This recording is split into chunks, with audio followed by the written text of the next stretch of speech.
Alors, je suis persuadé que bon, l'espionnage nord-américain est une affaire très grave, de bien des manières. Je suis persuadé que beaucoup de responsables n'ont qu'une hâte, c'est qu'on parle d'autre chose. Ça fait d'ailleurs un moment, parce que les télégrammes mis à jour par Assange, depuis maintenant tantôt plus de 2 ans et demi, étaient pour une part d'entre eux déjà connus. Et ils attestaient de l'importance, la puissance, la profondeur, l'universalité de l'espionnage nord-américain, et dans le contenu de ce qu'on pouvait lire, on voyait l'arrogance. Les États-Unis ne sont pas nos amis. C'est une puissance impériale qui n'a pas d'amis, qui n'a que des intérêts, et au service de ses intérêts, elle est prête à tout.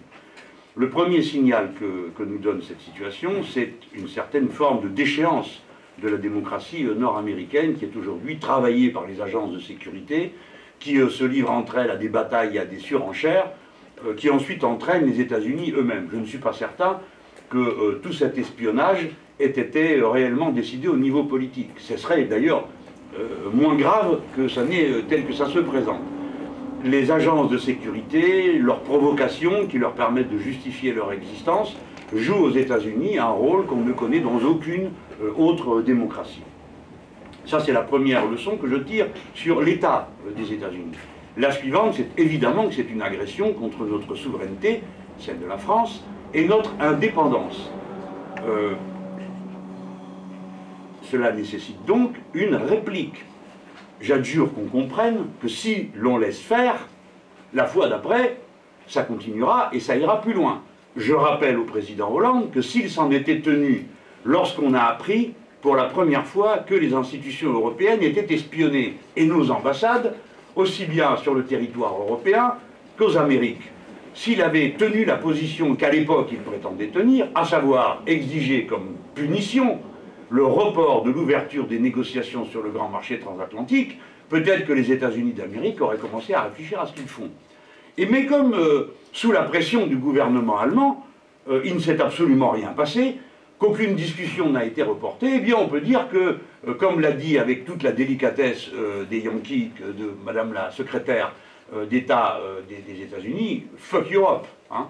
Qu'est-ce qu'elle en a à faire de l'Europe, avait-elle dit à propos des protestations européennes.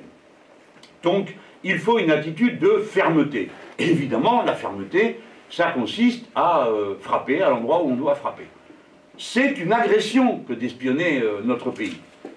L'ambassadrice doit être convoquée par le président de la République. Peut-être même doit-elle être considérée comme persona non grata, jusqu'à ce que quelqu'un d'autre vienne prendre sa place.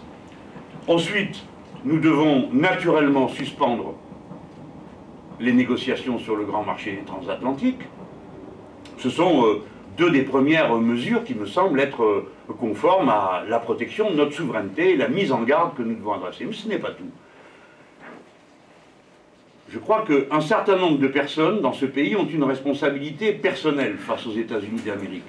Je pense à toutes celles et à tous ceux qui ont accepté de participer au programme Young Leaders de la French American Foundation, qui est, vous savez, l'espèce d'agence d'influence articulée par la CIA et les autres officines de sécurité nord-américaines. Il y a des gens qui ont accepté et qui participent encore aux travaux de cette fondation. Ils doivent, à titre personnel, puisqu'ils ont accepté de travailler avec cette fondation, exprimer publiquement leur désapprobation de ces méthodes et mettre à distance ceux qui les pratiquent.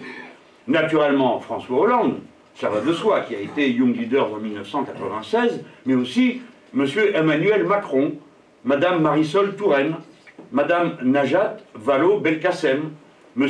Bruno Le Roux, président du groupe PS à l'Assemblée nationale, et Pierre Moscovici, commissaire européen. Cela est vrai dans les autres partis, bien sûr. On peut évoquer la participation personnelle d'Alain Juppé à cette fondation.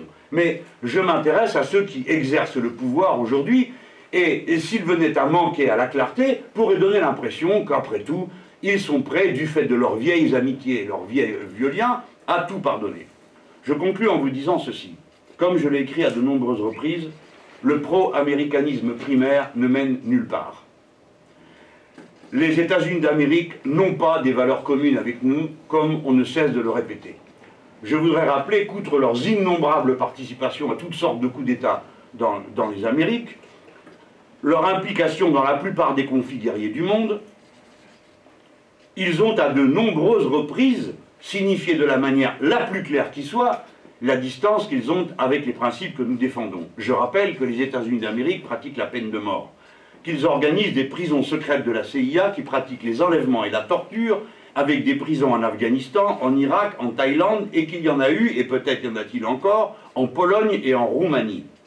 Je rappelle que la prison de Guantanamo, dont le président Barack Obama avait promis la fermeture lors de son premier mandat, continue à fonctionner et que ceux qui la tiennent sont accusés de crimes contre l'humanité pour s'être livrés à des sévices et des expérimentations sur les détenus que naturellement rien ne justifie.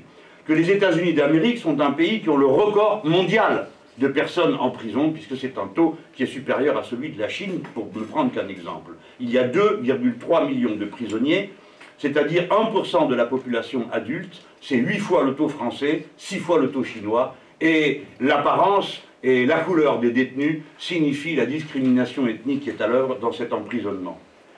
Les États-Unis d'Amérique espionnent le monde entier. 2000 personnes travaillent sur la base d'écoute du réseau Échelon au Royaume-Uni. Maintenant, nous les savons aussi, champions de la non-application du droit international sur lequel ils font à intervalles réguliers beaucoup de simagrées. Je rappelle que les États-Unis ont refusé de signer la Convention d'interdiction des mines antipersonnelles. Ils n'ont pas ratifié la Convention sur la Cour pénale internationale.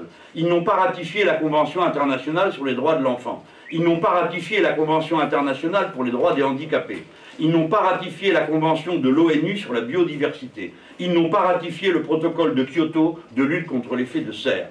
Et ils n'ont pas ratifié 6 des 8 conventions fondamentales de l'Organisation internationale du travail, c'est-à-dire la Convention sur la liberté syndicale et la protection du droit syndical, la Convention sur le droit d'organisation et de négociation collective, la Convention sur l'égalité de rémunération hommes-femmes, la Convention concernant la lutte contre les discriminations et la Convention sur l'âge minimum du travail. Et c'est ce pays qu'on nous cite le plus souvent en exemple, en partenaire, en ami, en allié et modèle qu'il faudrait imiter. Voilà. Le moment est venu, à travers cet événement, de marquer un coup d'arrêt à la façon qu'ont les États-Unis de traiter ceux qui sont censés être leurs alliés et le reste du monde. Pour ma part, je me félicite d'avoir été, dès les premières heures, aux côtés de M. Assange, avec qui, vous vous en souvenez peut-être, nous avions organisé une liaison radiophonique en 2013 et auprès duquel je me suis rendu dans l'ambassade dans laquelle il est retenu prisonnier du fait des intrigues des États-Unis d'Amérique en lien avec le gouvernement suédois, d'incriminations absolument absurdes qui obligent cet homme à rester enfermé dans une pièce de quelques mètres carrés dans une ambassade qui est surveillée jusqu'à la porte même de l'ambassade. Et j'estime que la France s'honorerait en accordant le droit d'asile à lui, M. Assange, mais également à M. Snowden, qui est aujourd'hui en Russie, de manière à ce que ces deux personnes, qui nous ont déjà rendu de si signalés services, puissent d'abord recevoir la nationalité française, puisqu'ils ont fait bénéficier notre pays d'informations qui permettent de protéger sa souveraineté, mais évidemment pour qu'ils nous donnent, avec tout leur savoir-faire, les informations qui nous manqueraient pour savoir jusqu'à quel point s'est étendu les crimes et les agissements des États-Unis sur notre sol. À l'occasion du salon du Bourget, j'ai eu l'occasion d'approcher, comme vous le savez, de nombreux industriels des branches les plus avancées de la technologie française. Tous se plaignent de manière unanime du fait qu'ils sont l'objet d'attaques incessantes. Et il est donc temps d'y mettre un terme. Je sais bien que ces attaques ne sont pas seulement celles des États-Unis d'Amérique, mais il faut que le monde accepte de regarder en face, que tandis que l'on se fait des sourires, de telles activités qui peuvent détruire des pans entiers des industries des uns et des autres continuent à se mener, c'est-à-dire avec la férocité d'une guerre. Les États-Unis d'Amérique doivent recevoir aujourd'hui la réplique que leurs actes inacceptables nécessitent. Vous venez de dire que les Américains ne sont pas nos amis.